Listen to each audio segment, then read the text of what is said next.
Adapun ular ialah yang paling cerdik dari segala binatang di darat yang dijadikan oleh Tuhan Allah.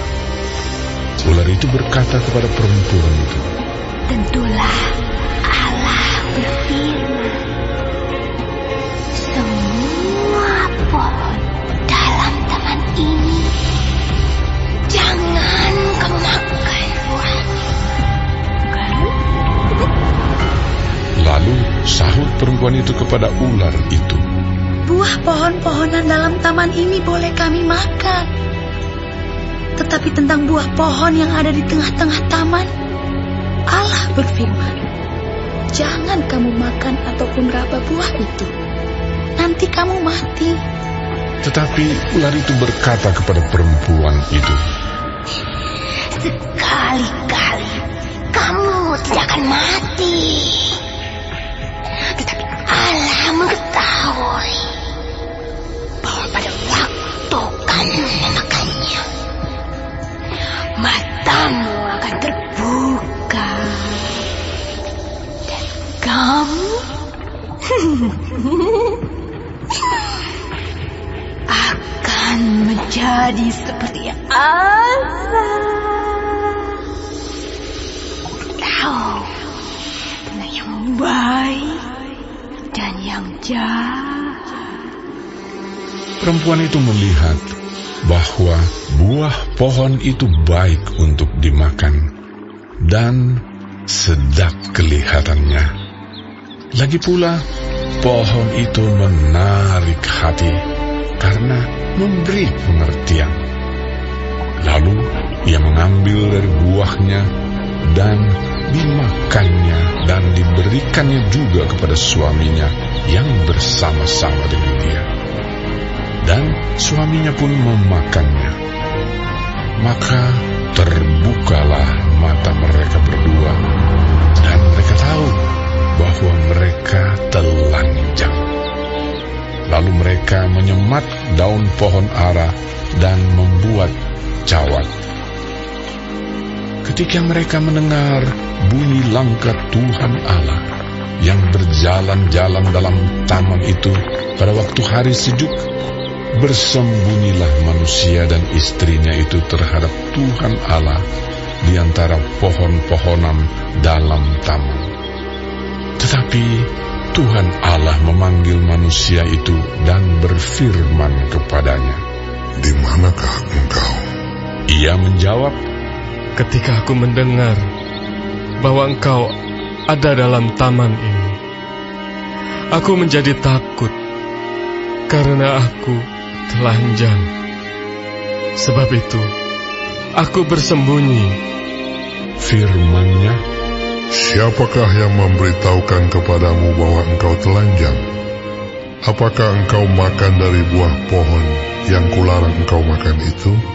Manusia itu menjawab, Perempuan yang kau tempatkan di sisiku, dialah yang memberi dari buah pohon itu kepadaku. Maka aku makan. Kemudian berfirmanlah Tuhan Allah kepada perempuan itu, "Apakah yang telah kau perbuat ini?" Jawab perempuan itu, Ular itu yang memperdayakan aku, maka ku makan. Lalu berfirmanlah Tuhan Allah kepada ular itu, "Karena engkau berbuat demikian, terkutuklah engkau di antara segala ternak dan di antara segala binatang hutan. Dengan perutmu lah engkau akan menjalar, dan debu tanahlah akan kau makan seumur hidupmu. Aku akan mengadakan permusuhan antara engkau dan perempuan ini, antara keturunanmu dan keturunannya. Keturunannya akan meremukkan kepalamu, dan engkau akan meremukkan tumitnya." firman-Nya kepada perempuan itu, "Susah payahmu waktu mengandung akan kubuat sangat banyak. Dengan kesakitan engkau akan melahirkan anakmu. Namun engkau akan berahi kepada suamimu, dan ia akan berkuasa atasmu." Lalu firman-Nya kepada manusia itu, karena engkau mendengarkan perkataan istrimu dan memakan dari buah pohon yang telah kuperintahkan kepadamu. Jangan makan daripadanya, maka terkutuklah tanah karena engkau. Dengan bersusah payah engkau akan mencari rezekimu dari tanah seumur hidupmu. Semak duri dan rumput duri yang akan dihasilkannya bagimu, dan tumbuh-tumbuhan di padang akan menjadi makananmu. Dengan berpeluh engkau akan mencari makananmu, sampai engkau kembali lagi menjadi tanah, karena dari situlah engkau diambil. Sebab engkau debu, dan engkau akan kembali menjadi debu. Manusia itu memberi nama Hawa kepada istrinya, sebab dialah yang menjadi ibu semua yang hidup. Dan Tuhan Allah membuat pakaian dari kulit binatang untuk manusia dan untuk istrinya itu, lalu mengenakannya kepada mereka. Berfirmanlah Tuhan Allah, Sesungguhnya manusia itu telah menjadi seperti salah satu dari kita, tahu tentang yang baik dan yang jahat. Maka sekarang jangan sampai ia mengulurkan tangannya dan mengambil pula dari buah pohon kehidupan itu dan memakannya, sehingga ia hidup untuk selama-lamanya. Lalu Tuhan Allah mengusir dia dari Taman Eden, supaya ia mengusahakan tanah dari mana ia diambil. Ia menghalau manusia itu, dan di sebelah timur Taman Eden ditempatkannya beberapa kerub dengan pedang yang bernyala-nyala dan menyambar-nyambar untuk menjaga jalan ke pohon kehidupan.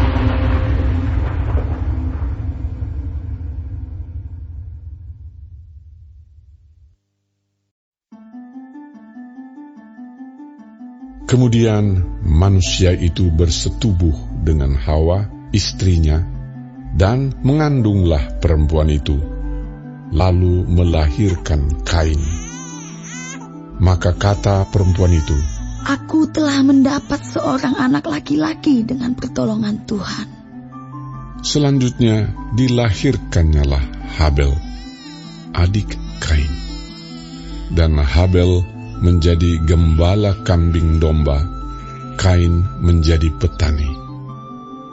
Setelah beberapa waktu lamanya, maka Kain mempersembahkan sebagian dari hasil tanah itu kepada Tuhan sebagai korban persembahan. Habel juga mempersembahkan korban persembahan dari anak sulung kambing dombanya, yakni lemak-lemaknya. Maka Tuhan mengindahkan Habel dan korban persembahannya itu. Tetapi Kain dan korban persembahannya tidak diindahkannya. Lalu hati Kain menjadi sangat panas dan mukanya muram. Firman Tuhan kepada Kain, Mengapa hatimu panas dan mukamu muram? Apakah mukamu tidak akan berseri jika engkau berbuat baik? Tetapi jika engkau tidak berbuat baik, dosa sudah mengintip di depan pintu. Ia sangat menggoda engkau, tetapi engkau harus berkuasa atasnya. kata Kain kepada Habel adiknya. Marilah kita pergi ke padang. Ketika mereka ada di padang, tiba-tiba Kain memukul Habel, adiknya itu, lalu membunuh dia. Firman Tuhan kepada Kain, Di mana Habel, adikmu itu? Jawabnya, Aku tidak tahu. Apakah aku penjaga adikku? firman-Nya, Apakah yang telah kau perbuat ini? Darah adikmu itu berteriak kepadaku dari tanah. maka sekarang terkutuklah engkau. Terbuang jauh dari tanah yang mengangahkan mulutnya untuk menerima darah adikmu itu dari tanganmu. Apabila engkau mengusahakan tanah itu, maka tanah itu tidak akan memberikan hasil sepenuhnya lagi kepadamu. Engkau menjadi seorang pelarian dan pengembara di bumi. Kata Kain kepada Tuhan, Hukumanku itu lebih besar daripada yang dapat kutangguh. Engkau menghalau aku sekarang dari tanah ini, dan aku akan tersembunyi dari hadapanmu. Seorang pelarian dan pengembara di bumi. Maka barang siapa yang akan bertemu dengan aku,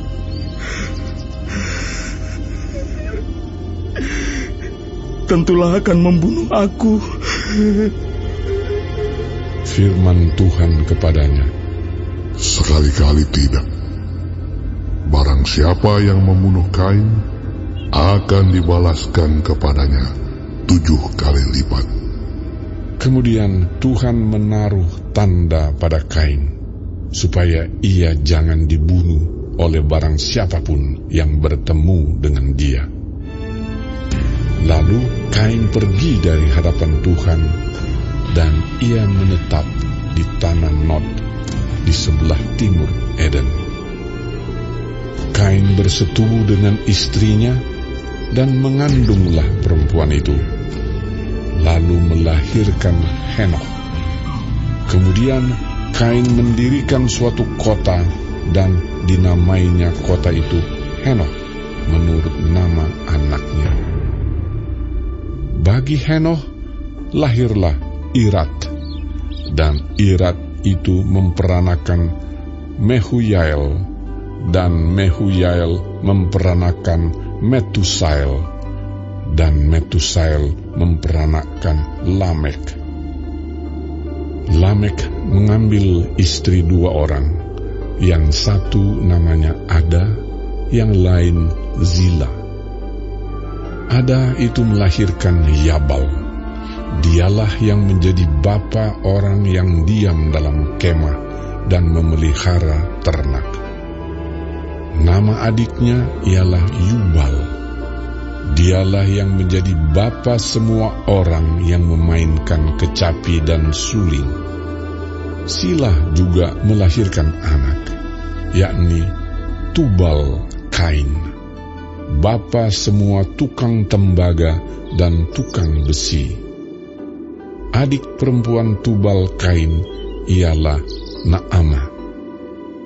Berkatalah Lamek kepada kedua istrinya itu, Ada dan Zila, dengarkanlah suaraku. Hai istri-istri Lamek, pasanglah telingamu kepada perkataanku ini. Aku telah membunuh seorang laki-laki karena ia melukai aku, membunuh seorang muda karena ia memukul aku sampai bengkak. Sebab jika Kain harus dibalaskan 7 kali lipat, maka Lamek 77 kali lipat. Adam bersetubuh pula dengan istrinya.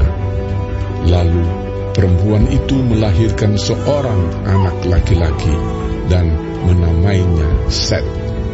Sebab katanya, Allah telah mengaruniakan kepadaku anak yang lain sebagai ganti Habil, sebab Kain telah membunuhnya. lahirlah seorang anak laki-laki bagi Set juga, dan anak itu dinamainya Enos. Waktu itulah orang mulai memanggil nama Tuhan.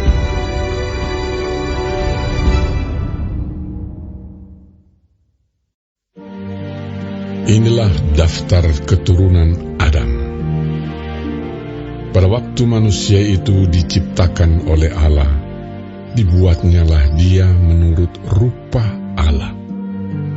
Laki-laki dan perempuan diciptakannya mereka. Ia memberkati mereka dan memberikan nama manusia kepada mereka pada waktu mereka diciptakan.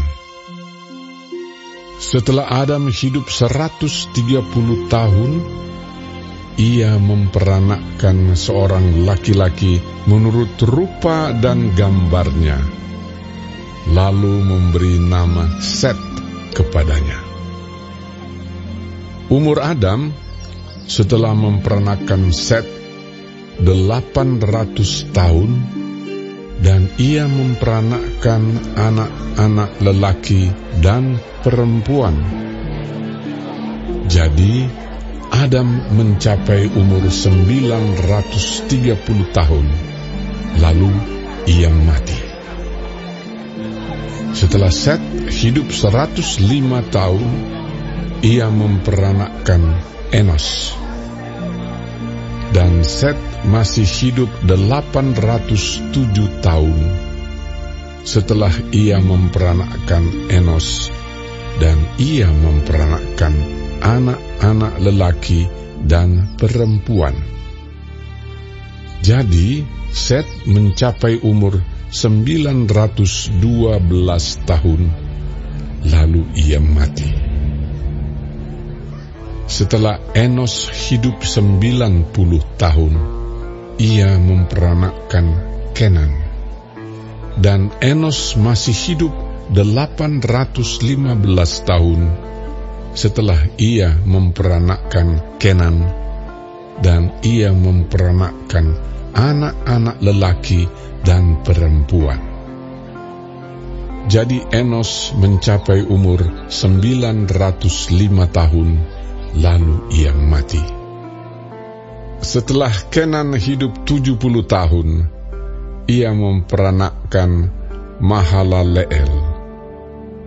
Dan Kenan masih hidup 840 tahun setelah ia memperanakkan Mahalaleel, dan ia memperanakkan anak-anak lelaki dan perempuan. Jadi Kenan mencapai umur 910 tahun, lalu ia mati. Setelah Mahalaleel hidup 65 tahun, ia memperanakkan Yared.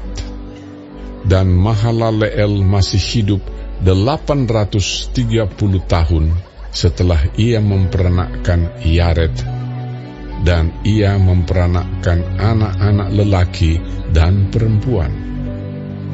Jadi Mahalaleel mencapai umur 895 tahun, lalu ia mati. Setelah Yared hidup 162 tahun, ia memperanakkan Henokh. Dan Yared masih hidup 800 tahun setelah ia memperanakkan Henokh. Dan ia memperanakkan anak-anak lelaki dan perempuan. Jadi Yared mencapai umur 962 tahun, lalu ia mati. Setelah Henokh hidup 65 tahun, ia memperanakkan Metusalah. Dan Henokh hidup bergaul dengan Allah selama 300 tahun lagi setelah ia memperanakkan Metusalah, dan ia memperanakkan anak-anak lelaki dan perempuan. Jadi Henokh mencapai umur 365 tahun. Dan Henokh hidup bergaul dengan Allah, lalu ia tidak ada lagi, sebab ia telah diangkat oleh Allah. Setelah Metusalah hidup 187 tahun, ia memperanakkan Lamek. Dan Metusalah masih hidup 782 tahun setelah ia memperanakkan Lamek, dan ia memperanakkan anak-anak lelaki dan perempuan. Jadi Metusalah mencapai umur 969 tahun, lalu ia mati. Setelah Lamek hidup 182 tahun, ia memperanakkan seorang anak laki-laki dan memberi nama Nuh kepadanya. Katanya, anak ini akan memberi kepada kita penghiburan dalam pekerjaan kita yang penuh susah payah di tanah yang telah terkutuk oleh Tuhan. Dan Lamek masih hidup 595 tahun setelah ia memperanakkan Nuh, dan ia memperanakkan anak-anak lelaki dan perempuan. Jadi Lamek mencapai umur 777 tahun, lalu ia mati. Setelah Nuh berumur 500 tahun, ia memperanakkan Sem, Ham, dan Yafet.